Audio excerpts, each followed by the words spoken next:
주님께서 모세에게 이렇게 말씀하셨다.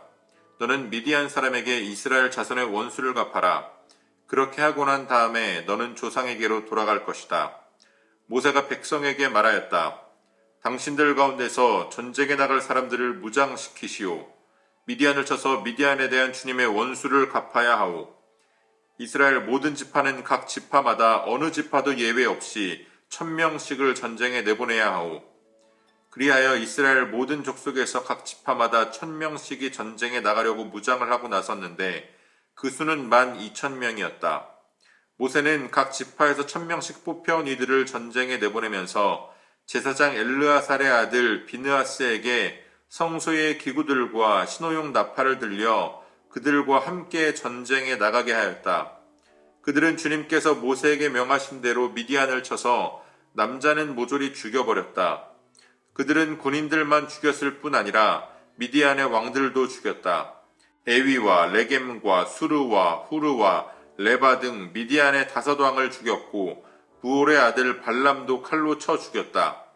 이스라엘 자손은 미디안 여인들과 그 아이들을 사로잡고 짐승과 가축대와 재산을 모두 약탈한 다음에 그들이 살던 성읍과 촌락들을 다 불질렀고 사람과 짐승은 다 노략질을 하여 모두 전리품으로 삼았다. 그들은 포로와 노략질한 전리품을 이끌고 모세와 제사장 엘르아살과 이스라엘 자손의 회중이 있는 여리고 근처 요단강가 모압 평야의 진으로 왔다. 모세와 제사장 엘르아살과 회중의 대표들이 모두 그들을 맞으러 진 밖으로 나갔다. 그러나 모세는 전선에서 막 돌아오는 군 지휘관인 천부장들과 백부장들을 보고 화를 내었다. 모세가 그들을 꾸짖었다. 어쩌자고 여자들을 모두 살려두었소. 이 여자들이야말로 부올에서의 그 사건 때에 발람의 말을 듣고 이스라엘 자손을 꾀어 주님을 배신하게 하고 주님의 회중에 연병이 일어나게 한 바로 그 사람들이오.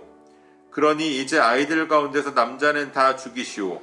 남자와 동침하여 사내를 난 일이 있는 여자도 다 죽이시오.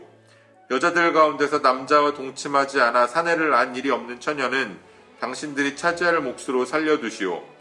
그리고 당신들은 진 밖에서 이래 동안 머물러 있어야 하오.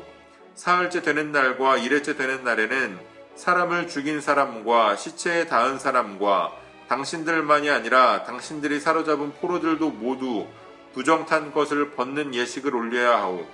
그뿐만 아니라 모든 옷가지들, 모든 가죽 제품들, 염소 털로 짠 모든 것들, 나무로 만든 모든 것들도 부정탄 것을 벗겨야 하오. 제사장 엘르아살이 전쟁에 나갔다 돌아온 군인들에게 말하였다. 이것은 주님께서 모세에게 명하신 법의 율례이요. 오직 금, 은, 구리, 쇠, 주석, 납 등 불에 타지 않는 것들은 모두 불에 넣었다가 꺼내면 깨끗하게 되지만 정결하게 하는 물로도 깨끗하게 해야 하오. 그러나 불에 타는 물건은 모두 물에 담갔다가 꺼내기만 해도 되오. 당신들이 입고 있는 옷은 이래째 되는 날에 빨아서 깨끗하게 해야 하오. 그렇게 한 다음에야 당신들은 진 안으로 들어올 수 있소. 아멘. 5월 18일 목요일 오늘의 매일 성경 본문 말씀은 민수기 31장 1절로 24절까지의 말씀입니다. 하나님께서 모세에게 모세의 마지막 사명을 주십니다. 하나님께서 그에게 마지막으로 맡기신 사명은 미디안을 심판하라는 사명이었습니다. 모세는 하나님의 말씀을 따라서 미디안과 전쟁을 치릅니다. 각 지파별로 1000명씩을 뽑아서 12,000명이 미디안을 치러 나갑니다.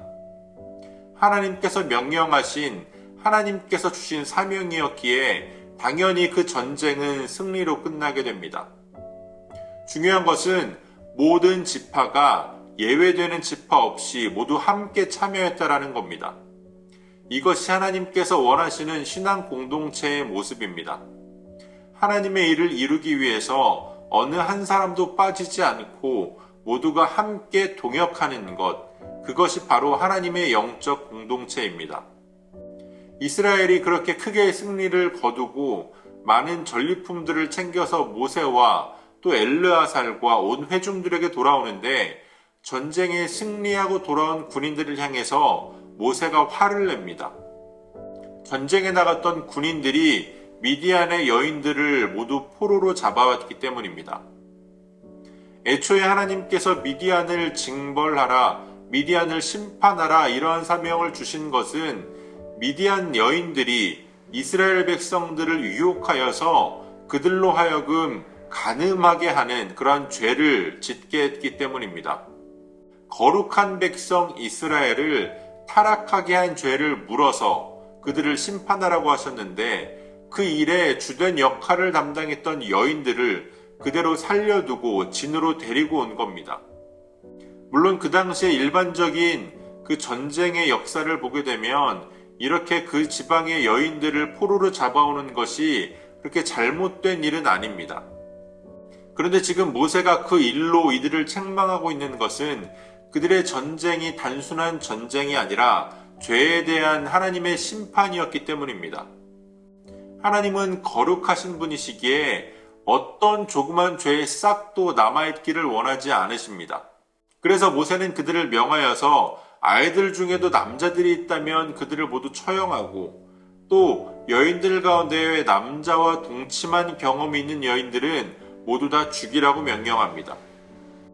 미디안과의 전쟁 이후로도 앞으로 이어질 이스라엘의 가나안 정복 전쟁 역시 다른 여타 전쟁의 이야기와 크게 다르지 않게 보여질 수 있습니다. 적어도 겉으로 보기에는 그렇습니다. 그러나 이스라엘의 전쟁은 단순한 정복 전쟁이 아닙니다. 하나님의 언약의 성취였으며 이미 타락해버린 가나안 땅에 대한 하나님의 심판이었습니다.